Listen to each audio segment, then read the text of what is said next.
인테리어 공사 해보신 분들 알겠지만 한 1,000만 원짜리 공사다 그러면 처음에 200~300만 원 들이고 중간중간에 100만 원, 200만 원 계속 들이다가 최종적으로 한 100만 원, 200만 원 남겨두죠. 그 이유는 왜입니까? 정말 나쁜 맘 먹으면 당장 현금 지출을 줄이기 위해서 AT를 늦게 시작할 요인이 아주 크다는 겁니다.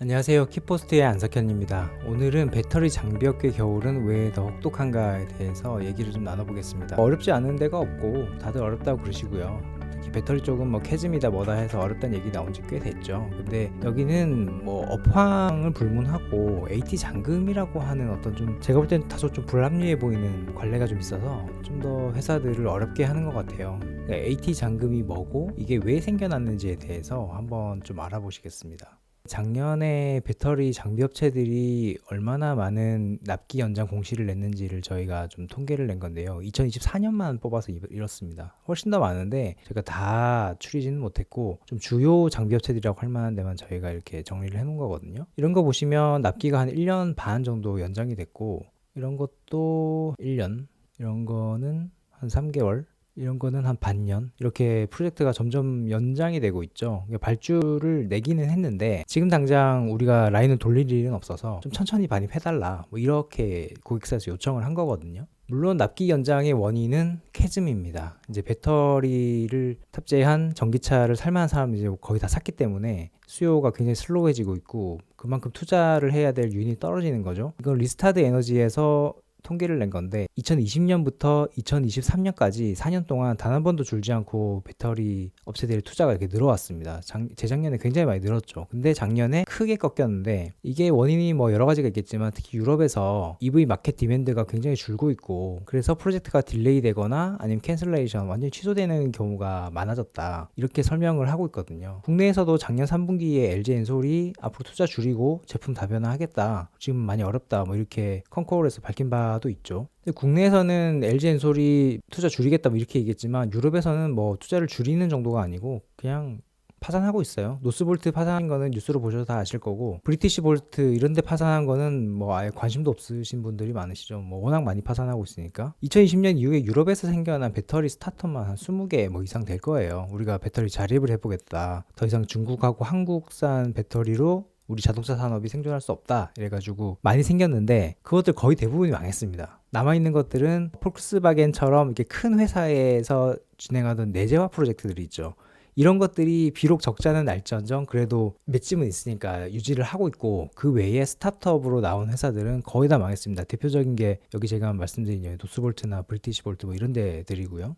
자, 그럼 여기까지는 이제 다 아시는 내용이고요. 근데 이처럼 배터리 프로젝트들이 연기가 되거나 취소되는 것들이 많은데 그 와중에 회사를 더욱 힘들게 하는 게 AT 잔금이라고 하는 관행이 있습니다. 이게 배터리 쪽에만 있는 것도 아니고 반도체 디스플레이 뭐 다 있습니다. 있는데 배터리가 유독 심해요. 그게 뭐냐면 일단 우리가 100억짜리 프로젝트를 수주를 했다고 보면 100억을 고객사에서 한 번에 다 받는 게 물론 아닙니다. 고객사라고 해서 그렇게 만돈이 한 번에 있는 건 아니니까. 그럼 일단 30% 정도를 계약금으로 받습니다. 100억이면 30억 정도를 미리 받는 거죠. 그걸로 이제 장비업체들도 자재들을 발주를 해서 장비를 제작을 해야 되니까 그 밑자금으로 쓰는 거죠. 이렇게 하고 그 다음에 장비를 반입하는 시기에 그러니까 계약 종료하는 시기에 중도금을 받습니다. 이 배터리 같은 경우는 이때 거의 대부분을 다 받아요. 나머지 10% 정도 남겨두는데 이 10%를 남기는 건 왜냐? 장비가 들어와가지고 정상 작동할 거라는 어떤 보증이 있는 게 아니잖아요. 들어와서 이게 정상 작동할 때까지 니네가 메인터넌스 좀 해서 좀 잘 이게 돌아가게 해라. 그렇게 이 오케이 주는 거를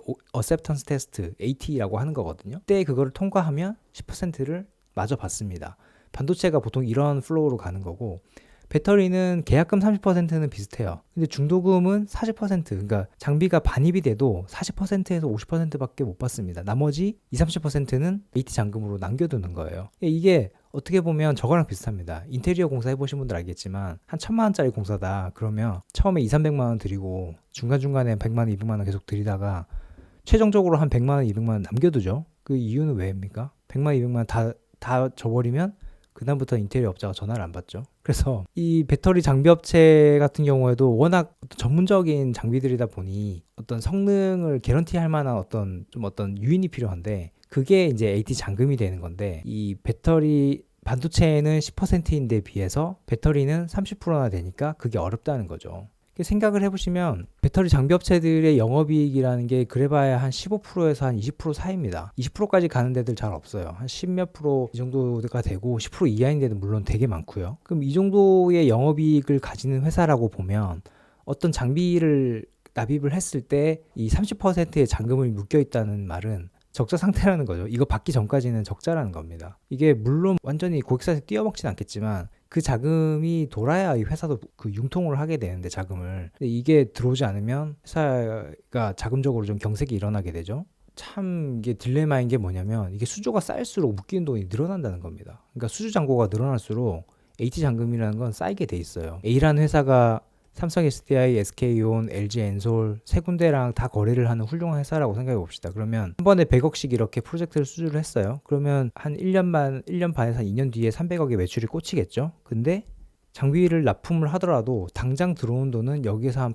7, 80억 정도씩 밖에 안 된다는 겁니다. 그럼 나머지 2, 30억 원은 각각의 고객사에 묶여 있죠. 그러니까 수주가 계속 늘어나면 AT가 고객사에 깔려있는 돈이 계속 늘어납니다. 그럼 이걸 다 합치면 얼마죠? 한 60억에서 90억 정도 되는 건데 우리나라의 배터리 장비 회사들이 상장사들은 시가총액 한 3, 4천억 뭐 이 정도 되고 매출도 한 그 정도 되는 정도인데 그런 회사에서 60억에서 90억이 캐시로 묶인다는 거는 굉장한 리스크죠. 그나마 이게 경기가 좋을 때는 국내 배터리 업체들도 장비 받고 빨리 이걸 라인을 돌려가지고 그 배터리를 공급하는데 바빴기 때문에 AT도 빨리빨리 해줘요. 빨리 들어오면 빨리 하고 뭐 라인 깔고 이랬었는데 요즘 같을 때는 사실 그럴 유인이 굉장히 떨어지죠. 그러니까 일단 라인을 마감을 빨리 한다고 해도 여기서 지금 배터리를 사가줄 고객사의 형편이 그렇게 되지 않는 것 같고 딱 봤을 때 지금 여기 표에도 나와 있지만 국내 3사의 점유율은 계속 줄고 있고 그럼 라인을 깔아서 AT를 빨리 시행을 하면 이거는 내 협력사들한테 그만큼 현금 지출이 생기는 거잖아요. 물론 뭐 그렇게 생각하실 수 있어요. 이게 그래봤자 장비 한 대에 2, 30억 정도씩 AT를 깔아두는데 그것 때문에 이런 큰 회사들이 AT를 안 하겠어 라고 생각하실 수 있겠지만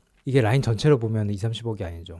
수백억, 많게는 수천억이 될 겁니다. 그러니까는 이거를 빨리 하고 싶어 하지 않는 거예요. 근데 AT를 시작하는 것도 끝내는 것도 고객사 마음이에요. 정말 나쁜 맘 먹으면 당장 현금 지출을 줄이기 위해서 AT를 늦게 시작할 요인이 아주 크다는 겁니다.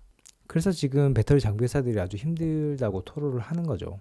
제가 한번 여쭤봤어요. 아니 반도체에서는 그래도 10% 많아야 10% 적게는 5%를 AT 잔금으로 놔두는 게 일반적이라는데 도대체 왜 배터리 쪽에서는 이렇게 좀 불리한 관행이 생겼냐 이렇게 하니까 반도체 대비해서 굉장히 경쟁이 치열하기 때문에 처음에는 장비 가격을 깎아주다가 하다 안 되면 이 결국엔 이 결제 조건을 유리하게 맞춰줄 수밖에 없다는 거예요. 물론 그렇겠죠. 이 모든 사실 B2B 사업의 파랄이 바게닝 파워 아니겠습니까? 근데 아무래도 의뢰 지위다 보니 그리고 너 아니라도 해줄 때 많아 뭐 이런 거잖아요. 그러니까 우리가 이 조건을 받아들이지 않으면 이 계약이 지금 다른 경쟁사한테 가기 때문에 이걸 받아들이지 않을 수가 없죠.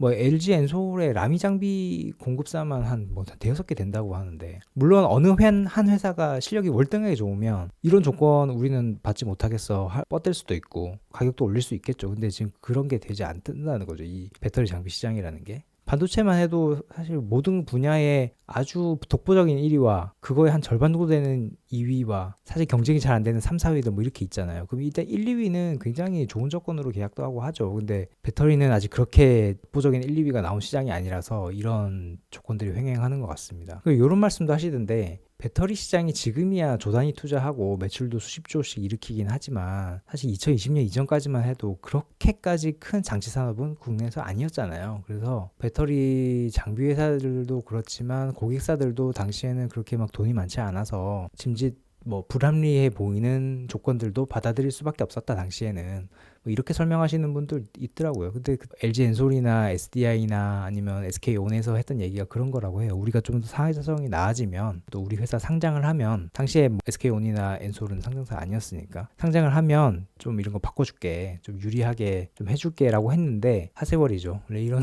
거는 해줘야 해주는 거니까 아직 이게 개선이 되거나 하진 않았답니다. 자, 오늘은 배터리 장비업계 겨울은 왜 더 혹독한가에 대해서 얘기를 나눠봤는데 이거가 제가 처음에 들은 지가 한 3, 4년 됐는데 3, 4년 동안 거의 개선되는 게 없거든요. 그 말인즉슨 앞으로도 사실 바뀔 가능성이 거의 없다는 얘기인데 이거는 뭐 공정위에서 나서서 하는 것도 사실 모양새가 좋지 않고 협회나 이런 데서 나서는 게 어떨까. 그 배터리 산업협회 있잖아요. 이런 데서 한번 나서서 공동으로 이제 좀 상생할 수 있는 방안을 마련해 보는 게 제일 모양새가 좋을 것 같습니다.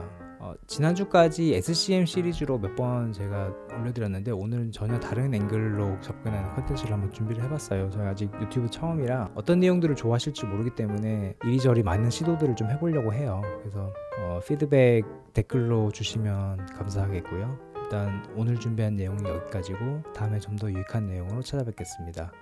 안녕히 계십시오.